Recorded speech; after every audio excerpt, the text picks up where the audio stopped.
Hello বন্ধুরা, আমি সোয়া। আমি একটা প্যারালাইস পেশেন্ট। গত 2 বছর ধরে আমার একটা হাত একটা পা উঠছিল না, প্লাস মাঝে সাঝে স্ট্রোকও আসতো।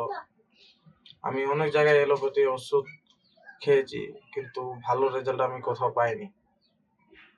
তবে আমার একটা কাকাতো ভাই আমাকে বলে সিরিয়াস হসপিটালের কথা।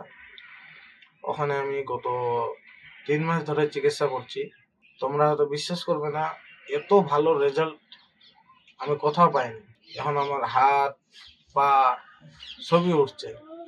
অনেক অনেক অনেক আমি রেজাল্ট পেয়েছি। আর স্পেশালি আমি ধন্যবাদ জানাই ডক্টর পুরোধ ধাওয়ানকে। সে আমাকে বলেছে 5 মাসে আমি সুস্থ হয়ে যাব পুরো।